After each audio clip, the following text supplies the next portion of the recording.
আপনারা সকলে অবগত আছেন, গত ৮ তারিখে আমাদের এক সহকর্মী ইমনের উপর যে ন্যাক্কারজনক হামলা করার চেষ্টা করা হয়েছে।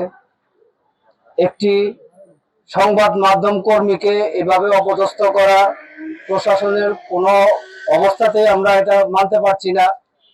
আমি সাভার প্রেস ক্লাবের পক্ষ থেকে এর তীব্র নিন্দা জানাচ্ছি এবং আজকের এই মানববন্ধন থেকে আমার সহকর্মীরা যে একটা ঘোষণা দিয়েছে, যে 72 ঘন্টার একটা সময় দিয়েছে, যে আমরা এটার এই মামলাগুলো যে মিথ্যা মামলা করা হয়েছে ইমনের বিরুদ্ধে, এই মিথ্যা মামলার বিরুদ্ধে আমরা পুনরায় তদন্ত করে তদন্তপূর্বক একটা প্রতিবেদন প্রশাসনের কাছে চাই এবং এই প্রতিবেদনের উপর ভিত্তি করে যেন পরবর্তী ব্যবস্থা নেওয়া হয় এবং এই যে মিথ্যা মামলা করা হয়েছে এই মিথ্যা মামলা থেকে দেওয়ান ইমনকে অব্যাহতি দেওয়ার জন্য প্রশাসনের দৃষ্টি আকর্ষণ করছি। আমরা সাংবাদিক পেশাটা এমন একটা পেশা, এই পেশায় আমরা এই সংবাদ কর্মীরা প্রতিদিন ফ্যামিলি সহ আমরা কিন্তু দুপুরের খাবার খাইতে পারি না।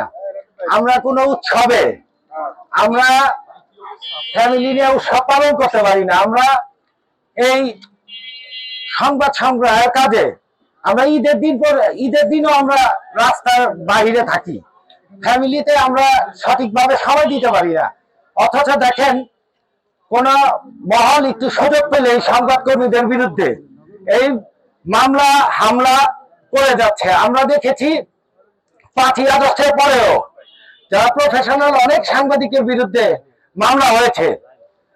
আমরা একটা কথা বলতে চাই, সংবাদ কর্মীরা দেশ ও জাতির সবার খবর তুলে ধরে, তাদের বিরুদ্ধে মামলা হামলা এগুলা মেনে নেওয়া হবে না। আমি এর তীব্র নিন্দা জানাই এবং অতিবিলম্বে দেওয়ান ইমন সহ যাদের বিরুদ্ধে মামলা করা হয়েছে সেই মামলা প্রত্যাহারের আবেদন জানাই।